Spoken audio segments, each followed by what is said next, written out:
Hi, everyone, and thank you for being here. Today, we're going to talk about something that affects nearly every workplace: employee burnout. We'll look at what burnout really is, how to recognize the signs, and why it's a problem that affects not just individuals, but entire organizations. Most importantly, we'll explore practical ways we can prevent it and build healthier, more resilient workplaces. Because when burnout goes unchecked, it can quietly erode performance, morale, and even company culture. So, what exactly is burnout? Burnout is a state of emotional, physical, and mental exhaustion caused by prolonged work related stress. The World Health Organization classifies it as a workplace phenomenon, not a personal failure or a lack of resilience. Common signs include constant fatigue, declining performance, emotional detachment, and a feeling of helplessness. According to Gallup, 76% of employees experience burnout at least some of the time, so this is not a rare issue. It's a silent crisis that can affect anyone, no matter how dedicated or experienced they are. Burnout doesn't just hurt the person experiencing it, it has ripple effects across the organization. It's linked to higher turnover, lower morale, and rising healthcare costs. In fact, stress related issues cost U.S. companies over $500 billion every year. And when one team member is overwhelmed, productivity and collaboration for the whole group can decline. So, burnout isn't just a personal issue, it's a business one too. Investing in burnout prevention is ultimately investing in long term organizational health.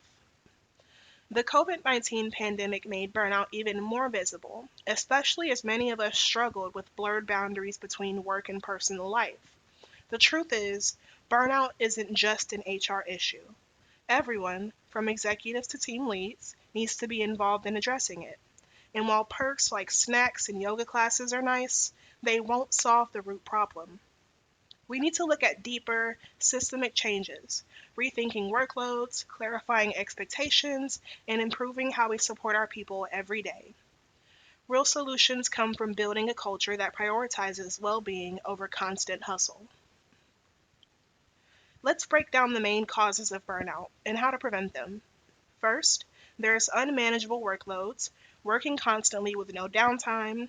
Then, lack of control, where employees feel they have no say in how they work. Unclear expectations create confusion and stress. Lack of recognition leaves people feeling undervalued. And finally, toxic work cultures, marked by poor communication, low trust, and no psychological safety, only make it worse. So, how can we help? Set healthy boundaries by supporting work life balance and discouraging overwork. Communicate clearly and often with regular check ins and transparent leadership.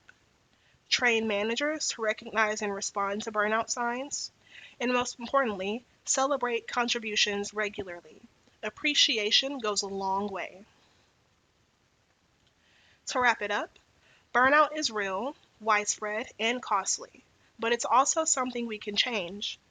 Today, we explored what burnout looks like, why it matters, and how we can prevent it through smarter, healthier workplace practices. Solving burnout doesn't come from quick fixes. It takes a commitment to changing culture, leadership, and the daily experience of employees. Because when people feel supported, everyone wins: individuals, teams, and organizations. Together, we can build work environments that energize people instead of draining them. Let's make that the standard, not the exception. Thank you.